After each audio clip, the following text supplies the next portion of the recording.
मंडळी, आजच्या कार्यक्रमात आपण युरियाचा अतिवापर ठरू शकते कॅन्सरचं कारण या विषयावर 2 मुलाखती ऐकणार आहात. सुरुवातीची मुलाखत आहे कृषी विज्ञान केंद्र ममुराबाद इथल्या मृदाशास्त्रज्ञ मयुरी देशमुख यांची आणि त्यानंतरची मुलाखत आहे कॅन्सर तज्ज्ञ डॉक्टर निलेश चांडक यांची. तेव्हा सुरुवातीला ऐकूयात कृषी विज्ञान केंद्र ममुराबाद इथल्या मृदाशास्त्रज्ञ मयुरी देशमुख यांची किशोरी वाघुर्दे यांनी घेतलेली मुलाखत. मंडळी नमस्कार. मंडळी, आज आपल्या स्टुडिओत कृषी विज्ञान केंद्र ममुराबाद इथल्या मृदाशास्त्रज्ञ मयुरी देशमुख मॅडम आलेले आहेत आणि आज आपण त्यांच्याशी पाण्यामध्ये आणि मातीमध्ये म्हणजे शेतीच्या मातीमध्ये नायट्रेटचं जे प्रमाण आहे त्याविषयी चर्चा करणार आहोत. मॅडम, आपलं स्वागत आहे. धन्यवाद मॅम. मंडळी, आता सध्या आपण वर्तमानपत्रामधून किंवा बातम्यांमधून सारखं वाचतोय, ऐकतोय की पिण्याच्या पाण्यामध्ये नायट्रेटचं प्रमाण आहे. आता हे नेमकं काय आहे, हे नायट्रेट काय आहे, हे कुठून आलं आणि पाण्यामध्ये याचं प्रमाण कसं वाढतंय आणि एकंदरीतच त्याचे फायदे आहेत, नुकसान आहे, नेमकं काय आहे. आत्ताच आपण बातमी बघितली की कॅन्सरचं सुद्धा प्रमाण ह्याच्यामुळं वाढतंय. तेव्हा या विषयावरती आपण आज मयुरी देशमुख मॅडम यांच्याशी चर्चा करूयात. मॅडम, सगळ्यात सुरुवातीला नायट्रेट म्हणजे नेमकं काय आहे आणि त्याचा स्रोत काय आहे हे सांगाल का तुम्ही? हो, नक्कीच. कारण आपला जो मूळ मुद्दा आहे, आपण जे बातम्यांमध्ये किंवा वर्तमानपत्रातून आज ऐकलं की नायट्रेटचं प्रमाण वाढतंय, नायट्रेटचा फास किंवा विषारी पाणी, अशासारख्या गोष्टी आपण आज वर्तमानपत्रातून आणि बातम्यांमधून ऐकल्या. पण नेमकं नायट्रेट काय आहे हे अगदी सामान्य माणसांपर्यंत पोहोचणं खूप गरजेचं आहे, कारण तो आज आपला एक गंभीर विषय इथे झालेला आहे. तर एक साधी गोष्ट आहे की आपण शेतात जो युरिया वापरतो तो दाणेदार स्वरूपात असतो. जेव्हा हा दाणेदार युरिया जमिनीमध्ये टाकला जातो त्याची पाण्याबरोबर अभिक्रिया होते आणि त्याची अभिक्रिया झाल्यानंतर सर्वप्रथम त्याचे अमोनियामध्ये रूपांतर होते. अमोनियामध्ये रूपांतर झाल्यानंतर त्याचे रूपांतर नायट्राईटमध्ये होते आणि सगळ्यात शेवटी त्याचे रूपांतर नायट्रेटमध्ये होते. म्हणजे युरिया हा 3 प्रक्रियेमधून जातो आणि सगळ्यात शेवटी तो नायट्रेटमध्ये रूपांतरित होतो. आणि ही जी रूपांतराची प्रक्रिया आहे ही सर्व जीवाणू घडवून आणत असतात. आणि ही जीवाणू जमिनीमध्ये जसं नायट्रोसोमोनास, नायट्रोबॅक्टर हे जे जीवाणू आहेत ही सर्व प्रक्रिया घडवून आणतात आणि मग तो युरिया अशा प्रकारे नायट्रेटमध्ये रूपांतरित होतो आणि सर्व पिके हाच नायट्रेट म्हणजे नत्र हे नायट्रेटच्या स्वरूपात घेतात. सर्व पिकांना जो नत्र लागतो तो नायट्रेट स्वरूपात असतो. फक्त भाताची पीक जर सोडले तर इतर सर्व पिके युरिया किंवा नत्र हे नायट्रेटच्या स्वरूपात घेतात, कारण भात ही पीक फक्त अमोनिकल फॉर्ममध्ये नत्राचं सेवन करत असतात. बरं. म्हणजे पिकांना युरिया दिल्यानंतर तो नायट्रेट स्वरूपात येतो तेव्हाच वनस्पतीची मुळे त्याला अन्न म्हणून शोषण करून घेतात. आता हा जो नायट्रेट आहे हा आयन स्वरूपात असल्यामुळे जमिनीमध्ये तो अतिशय जास्त चलन स्वरूपात असतो. त्यामुळे तो वनस्पतीच्या मुळ्यांपर्यंत जातो व त्यांना उपलब्ध होतो. तसेच आता जो अतिरिक्त नायट्रेट असतो तो जमिनीमध्ये जसा जसा ओलावा असेल तसा तसा तो पाण्याबरोबर झिरपून जातो आणि जमिनीतील भूगर्भातील पाण्यांमध्ये तो मिसळत जातो. बरं. आता हे जे भूगर्भातील पाणी आहे हे पाणी नदी, नाले, ओढा यासारख्या वॉटर बॉडीज ज्या आहेत ज्याच्यामधून आपण पिण्यासाठी पाणी वापरतो त्याच्यामध्ये तो मिसळतो आणि त्यातूनच पिण्याच्या पाण्यामध्ये नायट्रेटचे प्रदूषण होत आहे. बरं, मग नायट्रेटच्या प्रदूषणाची नेमकी कारणं काय काय आहेत हे जरा सांगाल? जसं की आपण पहिलेच म्हटलेलं आहे की युरियामधून नायट्रेट हा तयार होतो. तर युरियाच्या अतिवापरामुळे नायट्रेटचं प्रदूषण होत आहे आणि युरिया हा सध्या तरी एकमेव स्रोत आहे ज्याच्यामुळे नायट्रेटचं प्रदूषण पाण्यामध्ये होत आहे.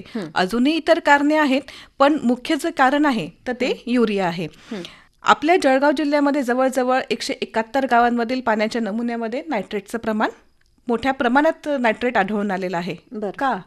कारण की राज्यामध्ये सर्वाधिक रासायनिक खतांचा वापर हा जळगाव जिल्ह्यामध्ये होतो. जसं की आपण बातमीमध्ये वाचलं असेल की सुमारे जवळपास 5.50 लाख मेट्रिक टन इतकं रासायनिक खत फक्त एकट्या जळगाव जिल्ह्यामध्ये वापरलं जातं. महाराष्ट्रामध्ये सर्वात जास्त जर खत वापरत असतील तर तो जळगाव जिल्हा. बरं. आणि यात युरिया खताचा अतिरेक आणि अशास्त्रीय पद्धतीने वापर हा जमिनीला तसेच पर्यावरणाला व आता मानवी आरोग्याला सुद्धा घातक ठरू लागलेला आहे. बरं, मग मॅडम मला आता एक सांगा की पिण्याच्या पाण्यामध्ये नायट्रेटचं प्रमाण किती असायला पाहिजे तुमच्या मते? पाण्यामध्ये विविध क्षार असतात, तसेच मिनरल्स सुद्धा असतात. तसंच प्रत्येकाचं प्रमाण हे ठरवून दिलेलं आहे. तर पिण्याच्या पाण्यात नायट्रेटचे सुरक्षित प्रमाण जर म्हटलं तर ते 45 मिलीग्रॅम प्रति लिटर यापेक्षा जास्त असायला नको. परंतु आज वरिष्ठ भूवैज्ञानिक भूजल सर्वेक्षण विकास यंत्रणेने पाण्याचा नमुना घेऊन त्याची रासायनिक तपासणी केली आणि त्यांच्या अहवालात असे लक्षात आले की हे प्रमाण जवळपास 60 ते 80 मिलीग्रॅम प्रति लिटर एवढे आहे. म्हणजे काय, तर जवळपास 15 ते 35 मिलीग्रॅम जास्त प्रमाण नायट्रेटचं आज आपल्या पिण्याच्या पाण्यामध्ये आहे. आज रोजी हे प्रमाण जर वाढत गेले तर विचार करा की हे किती घातक होऊ शकतं. जसं की आज आपण एक पंजाबची परिस्थिती बघत आहे. पंजाबमध्ये काय झालं, हरित क्रांती झाली.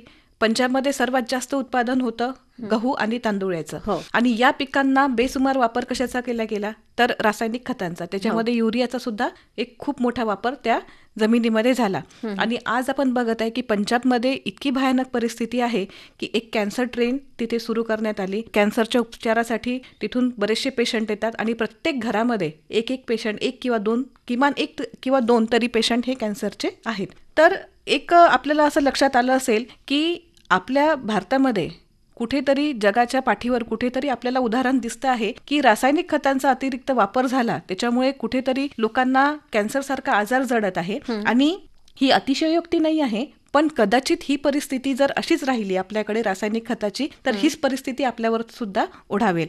कारण ही एक धोक्याची घंटा आहे. आज जे प्रमाण आपल्याला नायट्रेटचं प्रमाण जे पाण्यामध्ये दिसून येत आहे जळगाव जिल्ह्यामध्ये, तर ही एक धोक्याची घंटा आहे आणि याच्यातून आपल्याला वेळी सावध होण्याची गरज आहे. हो, खूप आवश्यकता आहे. बरं, मग यावरती उपाययोजना आपण काय सुचवाल? शेतीचा व पिकाचा विचार केला तर प्रत्येक पिकाला नत्र, स्फुरद आणि पालाश हे 3 मुख्य अन्नद्रव्य गरजेचे आहेत. पैकी नत्र हा जास्त प्रमाणात देण्याच्या शिफारसी आहेत. प्रत्येक ठिकाणून आपल्याला जेव्हा आपण नत्र, स्फुरद, पालाश देतो तर तेव्हा हा नत्राचा वापर जास्त करण्यास सांगितलेला आहे. आता तो जास्त प्रमाणात पिकांना लागतो, त्याच्यामुळे त्याची शिफारस सुद्धा जास्त आहे व किमान 2 वेळा तरी तो पिकांच्या वाढीच्या दरम्यान, प्रत्येक पिकाच्या वाढीच्या दरम्यान त्याला देणे गरजेचे आहे. नत्र म्हणजे दाणेदार युरिया. दाणेदार युरियाच्या माध्यमातूनच आपण पिकाची नत्राची गरज पूर्ण करतो आणि तो आपण जमिनीमधून देतो. ही आपले पहिलेपासून एक पद्धत चालत आलेली आहे. तर तेव्हापासून आपण नत्र हा दाणेदार स्वरूपाच्या युरियामधून आपण देतो. तर आपण जेव्हा तो जमिनीतून देतो तेव्हा त्याची लोप किंवा ऱ्हास पावण्याची क्षमता सुद्धा जास्त असते, कारण त्याच्यामध्ये अमोनिया आहे. अमोनिया हा हवेमध्ये निघून जातो. काही युरिया आपण जमिनीमध्ये टाकल्यानंतर तो जमिनीमध्ये त्याचा ऱ्हास होऊन जातो. म्हणून शिफारसीमध्ये त्याचे प्रमाण जास्त आहे. परंतु शेतकरी काय करतात की हे सगळे कारण बघून अतिरिक्त किंवा जास्त युरिया आपल्या शेतामध्ये देतात. जिथे 1 बॅग टाकायचे तिथे 2 बॅग टाकतात किंवा जास्त उत्पादन घेण्याचा प्रयत्न करतात. तर याच्यामुळे सुद्धा काय होतं की अतिरिक्त युरिया आपल्या जमिनीमध्ये पडत आहे. आपल्याकडची सद्य परिस्थिती जर बघता तर जळगाव जिल्ह्यात यावल, त्याच्यानंतर रावेर, जामनेर, चोपडा या भागात पाण्यात नायट्रेटचे प्रमाण सर्वाधिक आढळून आलेले आहे. मग याच भागामध्ये का? कारण या भागात बागायती शेती आहेत आणि या भागामध्ये केळीसारखी पिकं सर्वात जास्त प्रमाणात घेतात. केळीचे भरघोस उत्पन्न घेण्यासाठी शेतकरी ड्रीपद्वारे रासायनिक खते पिकाला मोठ्या प्रमाणात देतात. आता जिथे ड्रीप आहे तिथे वर्षभर त्या जमिनी ओलिताखाली असतात. त्यामुळे काय होतं की युरियाद्वारे जो नायट्रेट तयार होतो तो जमिनीतील पाण्यामध्ये सतत झिरपत आहे आणि वर्षानुवर्षे आपण एकच पीक त्या जमिनीमध्ये किंवा या भागामध्ये एकच पीक सतत केळीच्या नंतर पुन्हा केळी असं हे पीक घेत आहेत आणि सतत त्याला युरिया आपण देत आहे आणि तो युरिया मग नायट्रेटच्या स्वरूपात जमिनीमध्ये झिरपत आहे. म्हणून या भागामध्ये नायट्रेटचं प्रमाण वाढलेलं आपल्याला दिसत आहे. मग आता आपण विचारल्याप्रमाणे की यावर उपाययोजना काय, तर सगळ्यात पहिली उपाययोजना की आपण तर पीक घेणं थांबवू शकत नाही किंवा रासायनिक खताचा पूर्णपणे वापर आज बंद करू शकत नाही. जरी रासायनिक शेती किंवा नैसर्गिक शेती ह्यासारख्या गोष्टी जरी आज आपण अवलंबत असणार तरी पूर्णतः रासायनिक खतांचा वापर बंद करणे आज रोजी आपल्याला शक्य होत नाही. म्हणून मग यासाठी सर्वात महत्त्वाची उपाययोजना म्हणजे सेंद्रिय खताचा जास्तीत जास्त वापर करणे. कारण नत्राची गरज ही जर कुजलेले शेणखत, शेतातील कुजलेला अवशेष, हिरवळीची खते किंवा द्विदल वनस्पती यांच्या मार्फत जर पूर्ण केली तर आपण नत्राचा युरियाचा जो वापर आहे तर तो हळूहळू आपण कमी करू शकतो. त्याच्यानंतर दुसरी उपाययोजना म्हणजे नत्र हे पूर्णतः जमिनीद्वारे न देता द्रव्यरूप नत्र फवारणीद्वारे जर पिकांना दिले तर यामध्ये एक बराचसा युरिया जमिनीमध्ये टाकण्याचा प्रमाण आपण कमी करू शकतो. कारण नत्र हे शेवटी कुणाला पाहिजे असतं, तर पानांना पाहिजे असतं. त्याच्या हिरव्या वाढीसाठी नत्र हे आवश्यक असतं. आणि मग जर आपण ते पानालाच दिलं तर जमिनीमध्ये देण्याची आपल्याला गरज उरणार नाही. तर यामध्ये आपण नॅनो युरियाचा खतांचा जर आपण जास्तीत जास्त वापर केला तर तो एक आपल्याला फायद्याचा ठरू शकतो. कारण नॅनो युरिया हा अतिसूक्ष्म प्रमाणात असतो. तो पिकांच्या पानाद्वारे चांगल्या प्रकारे शोषला जातो. कारण त्याचे जे नॅनो पार्टिकल्स आहेत तर ते पर्णछिद्रांद्वारे चांगल्या प्रकारे शोषून घेतले जातात आणि तो पाहिजे त्या भागामध्ये पाहिजे त्या प्रमाणात तो झाड शोषून घेतो. त्याच्यामुळे तो जमिनीमध्ये जाणार नाही. जमिनीमध्ये गेला नाही तर तो नायट्रेटमध्ये रूपांतरित होऊन पिण्याच्या पाण्यामध्ये येणार नाही. जमिनीमध्ये ओलावा नसताना सुद्धा आपण या नॅनो युरियाचा फवारणीद्वारे वापर करू शकतो. व त्यामध्ये जवळपास 20% नत्र आहे. तो फवारणीद्वारे दिल्यामुळे जमिनीत किंवा जमिनीतल्या पाण्यामध्ये मिसळणार नाही. व काही अंशी आपण जमिनीतील पाण्यातील नायट्रेटचे प्रमाण कमी करू शकतो. याचा उत्पादनावरती काही परिणाम होतो का? नाही, उलट याच्यामुळे तो उत्पादन अजून वाढेल. कारण सुरुवातीला आपण बघितलं होतं की युरिया जमिनीमध्ये टाकल्यानंतर तो ऱ्हास होण्याची बरीचशी कारणे आहे. जमिनीमध्ये पुरेसा ओलावा असेल तेव्हाच आपण युरिया टाकू शकतो. ओलावा नसेल तर आपण युरिया टाकू शकणार नाही. पण ओलावा असताना तर अतिरिक्त युरिया टाकल्यानंतर आपण हे पण बघतोय की त्याचे दुष्परिणाम काय होत आहे. तर फवारणीद्वारे जर आपण एखादं रासायनिक खत जर दिलं किंवा नॅनो युरियाचा जर वापर केला तर निश्चितच त्याच्या उत्पादनामध्ये खूप फरक पडतो. त्याच्यानंतर युरियाची कार्यक्षमता जी आहे तर कार्यक्षम पद्धतीने त्याचा वापर करणं खूप गरजेचं आहे. कारण प्रत्येक जे रासायनिक खत आहे त्याची कार्यक्षमता तपासणे किंवा त्याची कार्यक्षमता वाढवणे हे गरजेचं आहे. तर युरिया पिकांना देणे किंवा अतिरिक्त खताचा वापर करणे हे टाळायला पाहिजे. त्याच्यानंतर युरियाला पर्यायी सेंद्रिय मार्ग आपण अवलंबायला पाहिजे. शेतामध्ये पीक फेरपालट करणे व त्यामध्ये द्विदल धान्याचा समावेश करणे हे जास्त गरजेचं आहे. आता इथे द्विदल धान्यावरती का बरं भर देत आहे? कारण द्विदल जे धान्य आहे, जे डाळवर्गीय पिके आहे, त्यांना निसर्गतः अशी देणगी आहे की त्यांच्या मुळांवरती गाठी तयार होतात. तर त्या गाठींमध्ये काय होतं की जो आपल्या पर्यावरणामधला जो नत्र आहे तर ते शोषून घेतात. शोषून घेतल्यानंतर त्या गाठीमध्ये जमा करतात आणि तो झाडाला पुरवतात. तर आता या निसर्गतःच या झाडांमध्ये जर अशी प्रक्रिया होत असेल तर मग अशा पिकांना आपल्याला वरून युरिया देणे किंवा वरून नत्र देणे आपल्याला कमी करता येतं. आणि ही पिकं काय करतात की जो हवेमधला नत्र आहे तो जमिनीमध्ये साठवून ठेवण्याची क्षमता सुद्धा त्यांच्यामध्ये असते आणि तो पुढच्या पिकाला सुद्धा आपल्याला देता येतो. म्हणजे रासायनिक पद्धतीचा किंवा रासायनिक खतांचा वापर याच्यामध्ये आपण कमी करू शकतो. त्याच्यानंतर अजून एक महत्वाची गोष्ट की जमीन वर्षभर सतत ओलीत ठेवू नये. कारण बघितलेलंच आहे की ओलिताची जर जमीन ठेवली तर तो नायट्रेट पाण्यामध्ये झिरपून खाली जातोय. तर काही महिने तिला आपण बिन लागवडी खाली ठेवावी जेणेकरून त्यातील रासायनिक खते किमान काही काळासाठी आपल्याला टाळता येतील. वर्षभर सतत पिके घेत राहिलो तर आपण त्यांना पाणी देत राहतो व खते सुद्धा देत राहतो. यामध्ये जवळपास फळबागा त्याच्यानंतर भाजीपाला वर्गीय पिकांचा समावेश असतो. तर ही पिकं जशी कमी कालावधीची आहेत, कमी कालावधीची असल्यामुळे आपण त्यांना सतत रासायनिक खतं देऊन त्यांना वाढवतो आणि मग त्याला आपण त्याची काढणी करतो. तर मग आता याच्यामध्ये परत तेच आलं, आपण कमी कालावधीची पिके घेऊन त्याच्यामध्ये परत त्याच्यामध्ये खतं टाकतो आहे. तर अशा पिकांना नत्राची गरज सुद्धा जास्त असते. तर यामध्ये पिकांची फेरपालट करणे किंवा क्षेत्राची पालट करणे. एकाच ठिकाणी एकच पीक घेऊ नये. तुम्ही ते क्षेत्राचे सुद्धा फेरपालट करा, क्षेत्र सुद्धा बदला आणि पिकांचे सुद्धा फेरपालट करा. जेणेकरून आज जी नायट्रेटची समस्या उद्भवली आहे तर तिला आपल्याला काही अंशी कमी करता येईल. आज नायट्रेट आहे, उद्या फॉस्फरस असेल किंवा पोटॅशियम असेल. कारण आपण रासायनिक खताच्याद्वारे ह्या सर्व अन्नद्रव्यांचा आपण तिथे वापर करतोच आहे. मग आता आज जर नायट्रोजन अतिरिक्त झाला आहे तर उद्या फॉस्फरस अतिरिक्त होईल, त्याच्यानंतर पोटॅशियम अतिरिक्त होईल, त्याच्यानंतर मग अजून काही अन्नद्रव्य आहेत त्याचा अतिरिक्त वापर किंवा मग वापरामुळे पाण्यामध्ये त्याचं प्रमाण वाढेल. तर अशा प्रकारे आपल्याला जर आपण रासायनिक खतांच्याच वापरावरती जर थोडा आपण बंधन लावले तर कदाचित ही समस्या काही अंशी कमी होईल. कारण ही जी खते आहेत तर ही पिकं घेतात पण ती मानवी आरोग्याला धोकादायक ठरत आहे.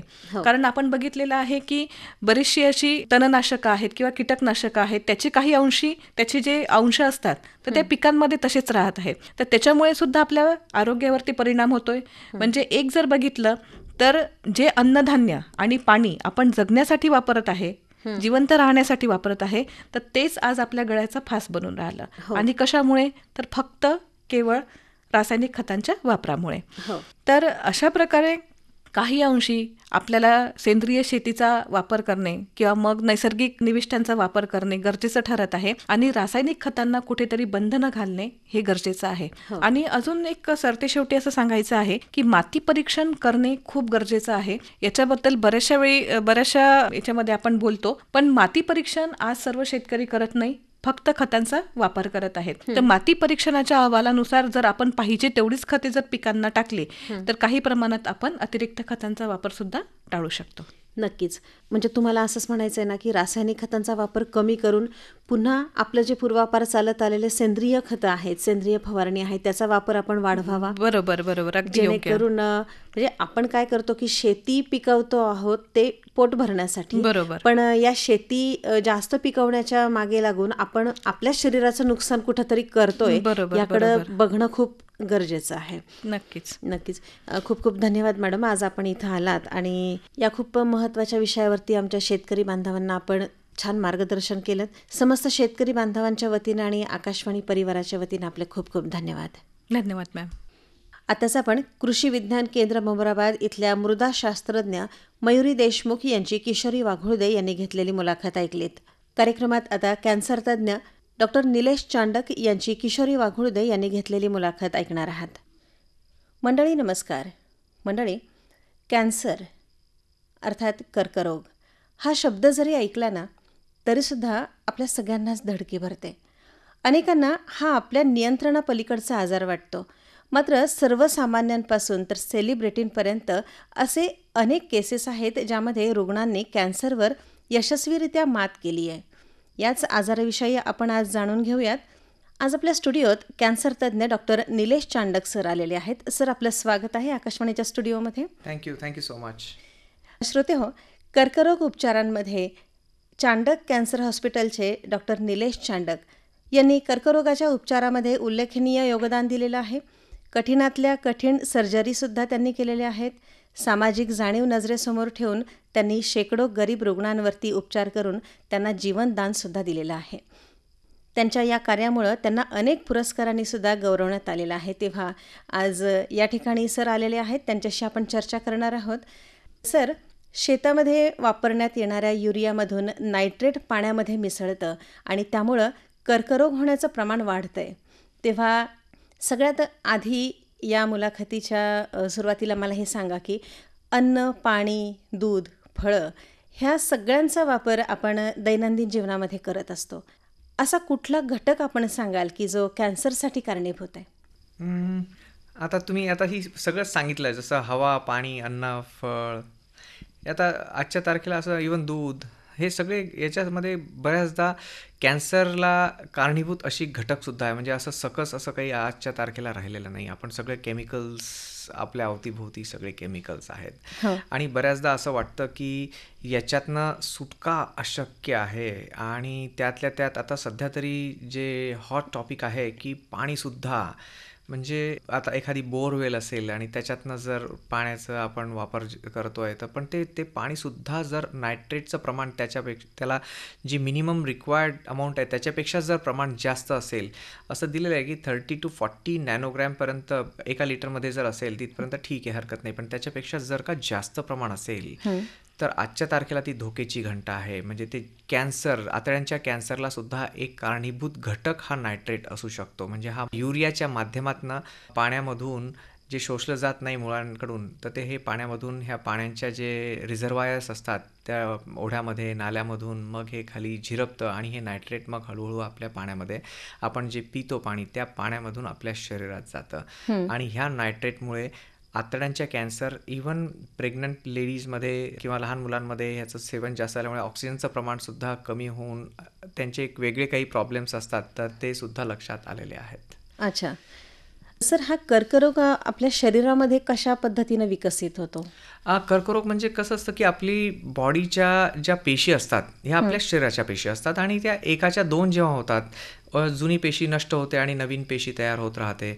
तर हे एक सिस्टमॅटिक प्रोग्राम असतो. हा एकदम वेल कंट्रोल्ड प्रोग्राम असतो. पण जेव्हा हा कंट्रोल सुटलेला असतो तर हा कंट्रोल सुटला की एकाच्या 2, 2च्या 4 ह्या पेशींची स्पीड फार जास्त वाढलेली असते आणि मग ही स्पीड म्हणजे ही कॅन्सरची घटना ह्या प्रकारे सुरू होते.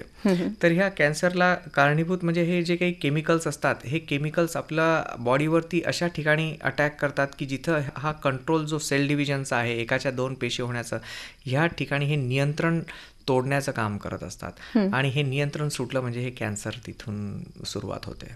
हो. आपल्या भारतामध्ये कोणत्या प्रकारच्या कॅन्सरचं प्रमाण जास्त आहे? सध्या तरी विमेन्सचा जर विचार केला तर ब्रेस्ट कॅन्सर सगळ्यात जास्त प्रमाण आहे आजच्या तारखेला.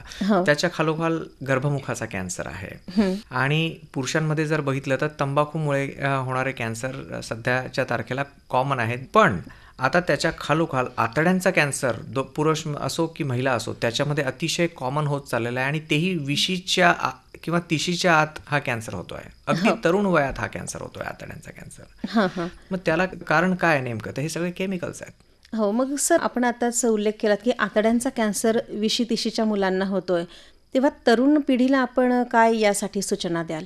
सूचना द्याल म्हणजे पहिली गोष्ट तर नायट्रेटचं कंटेंट कसं कमी करता येईल, प्रिव्हेंटिव्ह ॲस्पेक्ट आपण समजा विचार केला की आता याला प्रिव्हेंट करायचं आहे, तर आपल्या शरीरात केमिकल्स कसे कमीत कमी जातील ह्याचा आपण विचार करायला हवा. कारण की आपल्याकडे जे पालेभाज्या येतील आपण मार्केटमधून जाऊन आणा, आपल्याला माहीत नाही. आता एक तणनाशक सुद्धा फार कॉमन आहे जो आज दुसऱ्या कंट्रीजमध्ये बॅन आहे. बाजूला श्रीलंकेला बॅन आहे, अमेरिकेत बॅन आहे, पण आपल्या इंडियामध्ये कंटिन्युअसली तर प्रत्येक जण वापरतो. त्याच्यातनं थॅलेट्स आणि त्याच्यामुळे लिम्फोमा नावाचं कॅन्सर, तर हे सिद्ध झालेलं आहे आता की त्याच्यामुळे हा कॅन्सर होतो. मग असे अन्य मायक्रोप्लास्टिक्स आहेत, तर याच्यामुळे सुद्धा कॅन्सर.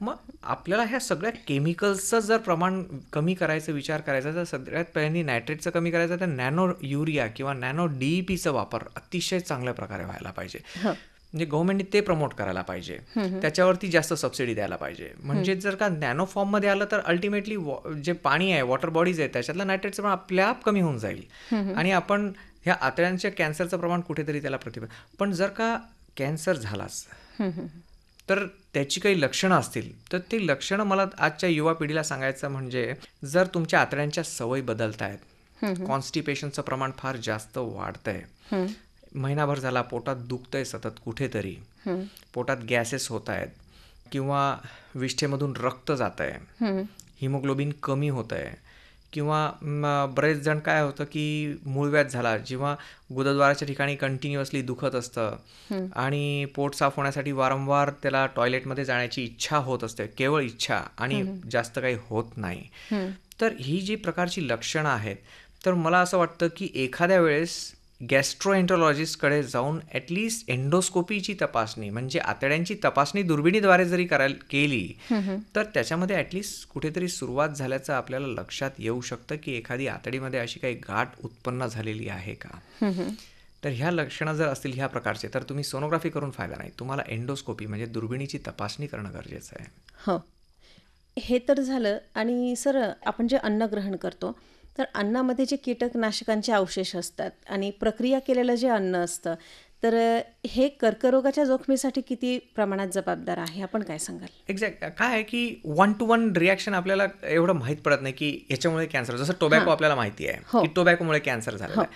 सो कॅन्सर टोबॅको जर सोडलं तर बाकी सगळे केमिकल्स हे मल्टीफॅक्टोरियल आहेत. म्हणजे मल्टिपल फॅक्टर्स जेव्हा तुम्हाला एक सर्टन काही 8, 10, 15 वर्षापर्यंत तुम्ही कंटिन्युअसली प्लास्टिकच्या कपामध्ये चहा पितायत, ओके, मग तुम्हाला ते कॅन्सरचं प्रमाण त्या प्लास्टिकमुळे वाढलेलं आहे. मग असे प्रोसेस फूडमध्ये पण असे बरेच केमिकल्स आहेत. तुम्ही कंटिन्युअसली जर प्रोसेस फूड्स आयटम्स तुम्हाला जर का फ्रेश फूड भेटत असेल, फ्रेश फ्रूट्स भेटत असतील, फ्रेश फ्रूट ज्यूसेस तुम्हाला तयार करून मिळत असेल, तर त्याच्यासारखी चांगली गोष्टच नाही आहे. बट त्याच्यामध्ये जर का प्रिझर्वेटिव्ज ॲड होत असतील, सम केमिकल्स, त्याच्यामध्ये काही केमिकल्स ॲड होत असतील त्याला चांगलं ठेवण्यासाठी, तर मग हे कंटिन्युअस बेसिसला घेणं घातक आहे. कारण की त्या माध्यमातून सुद्धा कॅन्सरसारख्या आजारांना तुम्ही निमंत्रण देत असतात. हो. मग सर, आता हे जे सॉफ्ट ड्रिंक पिण्याचं जे एक फॅड तरुण वर्गामध्ये आलेलं आहे, तर याच्याबद्दल आपण काय सांगाल? काय होतं, प्रत्येक सॉफ्ट ड्रिंकमध्ये ना कॅलरीज भरपूर असतात, शुगर भरपूर असते आणि ही शुगर मुळात फार घातक आहे. शुगर जाऊन त्याच्यामध्ये सॅच्युरेटेड फॅट्स किंवा चरबीमध्ये त्याचं रूपांतर होतं, ओबेसिटी होते, आणि ओबेसिटी म्हणजे लठ्ठपणा आल्यामुळे आम्ही कॅन्सरला लाईफस्टाईल डिसीज म्हणतो. सो ही जी आरामदायी लाईफस्टाईल आहे ना, याच्यामधून सुद्धा मग तुम्हाला कॅन्सर, मग हे कोल्ड ड्रिंक्स किंवा सॉफ्ट ड्रिंक्स या प्रकारे आले जे हेवी कॅलरीज तुमच्या पोटामध्ये, तर मग हे हेवी कॅलरीजमुळे सुद्धा लठ्ठपणा आणि त्याच्यामुळे कॅन्सरचं प्रमाण वाढलेलं आहे. हो सर, कर्करोग आणि पर्यावरणीय घटक याचा परस्पर संबंध आपण काय सांगाल? बऱ्याचदा हे एन्व्हायरमेंटल फॅक्टर्स म्हणजे पर्यावरणाचे जे काही फॅक्टर्स आहे, एन्व्हायरमेंट, आता जसं ते सगळ्यात महत्त्वाचं तुम्ही म्हणाल की एअर पोल्युशन, आता पर्यावरणात म्हणजे मग सगळंच आलं. फार्मिंग हे पर्यावरणाचाच पार्ट आहे, पाणी हा पर्यावरणाचाच पार्ट आहे. तर ह्या सगळ्याच्या माध्यमातून केमिकल्स आपल्या बॉडीवरती जे अटॅक करतात, सिंपल हवा सुद्धा, जर का तुम्ही बघितलं जळगावची हवा मागच्या वर्षात 2024 वर्ष जे होतं, 365 दिवसांपैकी 300 दिवस आपली एअर क्वालिटी वर्स्ट होती, खराब होती. आणि ही एअर क्वालिटी सुद्धा खराब असणं एक कॅन्सरला कारण आहे. म्हणजे तुम्ही पर्यावरणच जर आपण आपला सभोवतालचा पर्यावरणच चांगलं ठेवलं नाही, वृक्षतोड अमाप झालेली आहे. सगळ्यात महत्वाचं तर हे वृक्ष सगळं तुम्हाला ॲब्सॉर्ब करतात, धूळ, एअर पोल्युशन कंट्रोल करण्यामध्ये फार महत्त्वाचा रोल आहे वृक्षांचा, झाडांचा. पण आपण ती सर्रास त्याला कुठे थांबवत नाही आहे. प्लस केमिकलचा अतिवापर, प्लास्टिकचा अतिवापर, म्हणजे आपण गुरंढोरं जिथे कुठे चरायला जाणार आहे त्यांच्या पोटामध्ये हे प्लास्टिक जाणारच आहे, आणि हे प्लास्टिक आपल्याला दुधातनं मिळणारच आहे. शिवाय आता वॉटर बॉडीज जर विचार केला तुम्ही की नॉन व्हेजिटेरियन कोणी असेल आणि ते फिश इटर असतील, त्यांना फिशेस त्यांच्या ताटामध्ये जर आली तर त्यांना काय माहिती की त्यांच्या फिशच्या मध्ये पण प्लास्टिक त्यांच्या पोटात गेलेलं आहे फिश, आणि तेच प्लास्टिक त्या फिशच्या माध्यमातून आपण आपल्या पोटात टाकतोय. सो ही साखळी, ही पूर्ण साखळी आहे. ह्या साखळीला आता कितीतरी इंडस्ट्रीजचे पॉल्युशन, आता मध्ये 1 महिन्या आधी न्यूज होती की गिरणा फेसाळली आहे, बस फक्त न्यूज होती, त्याच्या पुढे काही झालं नाही. आता ह्या आपल्या आवर्तन कशासाठी सोडण्यात आलं होतं, कारण की त्यांना झाडांना किंवा शेतामध्ये जाऊन पाणी द्यायचं होतं. पण हे पाणी जर केमिकल युक्त असेल, फेसाळलेलं या प्रकारचं, हेच केमिकल शेतात जाऊन त्याच्यातनं जे काही अन्नधान्य त्याच्यातनं तयार होणार आहे हेच आपल्या जळगावकरांच्या पोटात जाणार आहे. पण ते जे होईल ते भले 10 वर्षानंतर होईल, कन्सिस्टंट बेसिसला आपल्या पोटात गेल्यानंतर 8 ते 10 वर्षानंतर त्याचा आपल्याला दुष्परिणाम दिसेल, आजच्या रोजी नाही दिसणार. पण आज रोजी हे कसं नाही व्हायला पाहिजे, याच्याला आळा कसा घालता येईल, हे याच्यानंतर व्हायलाच नाही पाहिजे, याच्यासाठी ठोस प्रयत्न होणं गरजेचं आहे. हो नक्कीच. सर, आताच आपण जो पर्यावरणीय घटकांच्या बद्दल सांगितलं, मग असा जर आपण विचार केला तर रासायनिक खतं वापरण्याऐवजी जर सेंद्रिय खतांची वापर जर शेतीमध्ये केला तरी सुद्धा कॅन्सर होऊ शकतो का? अतिउत्तम, हा प्रश्न फार महत्त्वाचा आहे. कारण की आता सेंद्रिययुक्त तुम्ही जर दिले तर डेफिनेटली केमिकल्स दूर राहतील ना. आपण जे खातो पितोय किंवा आपण जे दूध पिणार आहे, जे फळ आपण खाणार आहे, जे अन्न आपण खाणार आहे, त्याच्यातनं केमिकल जाणारच नाहीत. तिथं ब्रेक लागेल. मग ॲटलिस्ट ऑलमोस्ट भरपूर मोठा ब्रेक तिथं बसणार आहे. त्याच्यामुळे आपला आहार सकस होईल, आपल्या पोटात केमिकल जाणार नाही. तर कमीत कमी आपण केमिकल्समुळे होणाऱ्या ह्या ज्या आतड्यांचे कॅन्सर आहे आजच्या तारखेला, हे आपल्याला कुठेतरी याचं प्रमाण आटोक्यात तरी आपण ठेवू शकू. हो. आणि सर, नायट्रेट मानवी शरीरामध्ये गेल्यानंतर त्याचं मेटाबॉलिझम कसं होतं? नायट्रेट्स ॲक्च्युली हे आपल्या DNA वरती, म्हणजे हे ऑक्सिडेटिव्ह स्ट्रेस एक प्रकारचा तयार होत असतो. तर हा स्ट्रेस कुठल्याही सेलवरती अटॅक करतो. म्हणजे ऑक्सिडेटिव्ह स्ट्रेस जर हा जास्त झाला बॉडीमध्ये, तर मग हे जे सेल डिव्हिजन आहे, म्हणजे मी जे सांगितलं की हे जे सिस्टमॅटिक कंट्रोल आहे, एकाच्या 2 पेशी तयार होणं, अल्टिमेटली हे नियंत्रण ढासळतं. मग ही बेसिक प्रोसेस आहे नायट्रेट्सची आपल्या बॉडीमध्ये, ऑक्सिडेटिव्ह स्ट्रेस तयार करून मग, तर ह्या पद्धतीने हा कॅन्सरचा निर्माण होतो.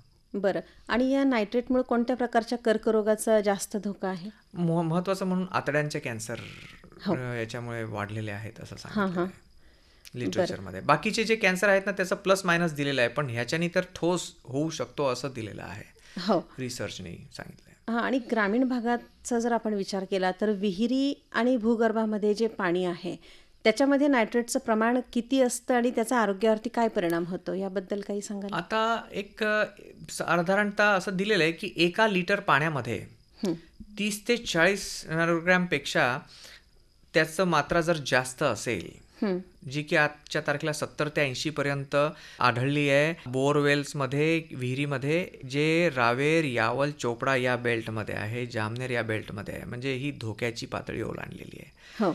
ही लेवल आज पाण्यामध्ये दिसून आलेली आहे. तर मेन काय आता गावखेड्यामध्ये आरो नसतो. हो, आरो जर असेल तर हे नायट्रेटचं प्रमाण कमी होईल, कमी होईल. हां, क्षारांचं प्रमाण कमी होईल, फ्लोराईडचं प्रमाण कमी होईल, ज्याच्यामुळे किडनीचे आजार होतात. पण मग हे कंटेंट, ही डेन्सिटी कमी करण्यासाठी आजच्या तारखेला गावखेड्यामध्ये आरो मला नाही वाटत कोणी यूज करत असेल. हां. पण मग आरो यूज करणं हा एक त्याच्यावरती आपण आता सध्या उपाययोजना सध्या म्हणू हा एक शकतो. उपाय म्हणू शकतो. हां, हां.